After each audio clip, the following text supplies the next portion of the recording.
കാര്യങ്ങളൊക്കെ പിന്നെ പറഞ്ഞു.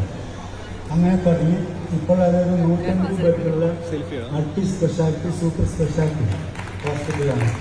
ഹാർട്ട് ആൻജിയോപ്ലാസ്റ്റി ന്യൂ ജോയിൻറ്റ് മാറ്റി വയ്ക്കുന്നുണ്ട്.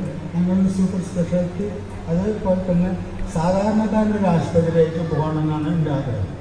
സാധാരണ ഹായ്, ഇതെന്താ അവാർഡ്? അത് ഇവർ ഇന്ത്യക്ക് വേണ്ടി 2 മെഡൽ വാങ്ങി കൊടുക്കുന്ന 2 വ്യക്തികളാ, അല്ലെങ്കിൽ ഇന്ത്യൻ മിലിറ്ററിയിൽ നിന്ന് വിരമിച്ച ആൾക്കാരോ?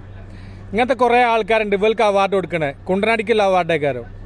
ഇവനോടൊക്കെ ആരെങ്കിലും സെൽ എന്ന് പറഞ്ഞാൽ മതി, അപ്പോൾ നീച്ച് വരും സെൽഫി എടുക്കാൻ. ആ മോളെ ഞാൻ പറയണം എന്താ വെച്ചാൽ അതൊരാണാണ്, ഇതൊരു അന്യ പുരുഷൻ്റെ ഒപ്പം നിന്നിട്ടാണ് സെൽഫി എടുക്കണത്. സെൽഫി എടുക്കണോണ്ട് കുഴപ്പമൊന്നുമില്ല, ഞാൻ വലിയ പണ്ഡിതനായിട്ട് പറയുന്നല്ല.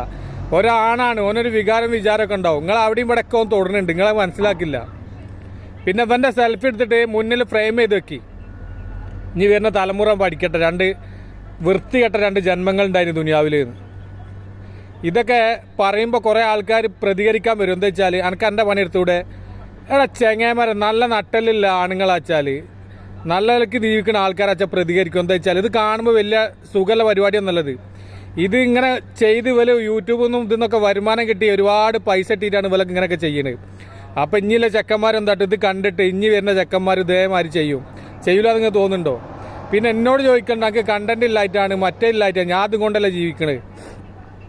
ഞാൻ ഈ യൂട്യൂബും ഫേസ്ബുക്കും ഈ മണ്ണാങ്കട്ടയെ കണ്ടിട്ട് ഞാൻ ജീവിക്കണത്. ചിലക്കാ പോയിക്കൊള്ളിരുന്നത് അവനാണ് കയ്യിനെ പണിയെടുക്കുക, അവനാണ് ജീവിക്കുക, മറ്റുള്ളവൻ്റെ പൈസ പിടിച്ചു വാങ്ങാണ്ടെക്കുക. കൂടുതൽ പൈസ ഒന്നും ആഗ്രഹിക്കേണ്ട ആവശ്യമില്ല. ഇങ്ങനത്തെ വൃത്തിയേട് കാണുമ്പോൾ നമ്മൾ പ്രതികരിക്കാൻ ചെയ്യും. ഇവലെ വിളിച്ചിരുത്തുന്ന ആൾക്കാരില്ലേ, ഓല ചെരുപ്പൂരി തല്ലണം. എന്താ വാട്ടെ മരങ്ങൾ കൊടുക്കണത്? ഒരു പാവപ്പെട്ടവന്, ഒരു കഞ്ഞി കുടിക്കാൻ വകല്ലാത്തവന് എന്തോന്ന് കൊടുത്തു നോക്കിയാണ് ഒരു അവാർഡോ, ആ ഒരു 10 അരി ഒരു അവാർഡ് കൊടുത്തു നോക്കിയാണ് ആ ഒരു കാര്യം ഉണ്ടാവും. ഇങ്ങനത്തെ 2 വിവരം കെട്ട ആൾക്കാർക്ക് ഇവൻ്റെ ഈ ചെങ്കൻ്റെ ആശിൻ്റെ അമ്മല്ലേ, ആ വോയിസ് നിങ്ങളിൻ്റെ യൂട്യൂബിലുണ്ട്, കേട്ട് നോക്കി. ആ തള്ളൻ്റെ കരച്ചിലുണ്ടല്ലോ, ദുനിയാവ് നീ നായി ഒരിക്കലും കുരുത്തം പിടിക്കൂല. എന്നിട്ട് ഓല് വന്നിട്ട് പറയാ എൻ്റെ ഉമ്മയൊക്കെ എങ്ങനെ പറഞ്ഞ് ശങ്കരൊന്നുമില്ല, ഇങ്ങനെയല്ല മറ്റല്ല. എടാ പെറുക്കി, എനിക്ക് പോയിട്ട് എൻ്റെ ഉമ്മൻ്റെ ഒപ്പം പോയി ജീവിച്ചൂടെ? അവനാൻ്റെ കുടുംബത്തിൽ ഈ എണ്ണം കെട്ടായപ്പൻ്റെ ഒപ്പം നടക്കണെന്തിനാ? ഓൻ്റെ അമ്മയും ഓനൊക്കെ അങ്ങനെ ആയിപ്പോയി, എന്ത് ചെയ്യാനാ? എന്നിട്ട് സോഷ്യൽ മീഡിയയിൽ വന്നിട്ട് ഇങ്ങനെ ചിലക്കുക, ശിക്ഷാണ് മറ്റാണ് ഓളിപ്പം അല്ലാത്ത ജാതികൾ അല്ല. പിന്നെന്ന് അല്ല, ഇതൊക്കെ പറഞ്ഞു പോകണം. എന്താ വെച്ചാൽ വരും തലമുറക്ക് ഇത് വലിയൊരു അപകടമാവും. ഇവരെന്ത് ചെയ്താലും ആരും ഒന്നും പ്രതികരിക്കണ പോലെ നെഞ്ഞത്ത് കുറേ ആൾക്കാർ കയറാൻ ഓളിപ്പം അല്ലാത്ത ജാതികൾ അല്ലാന്ന്.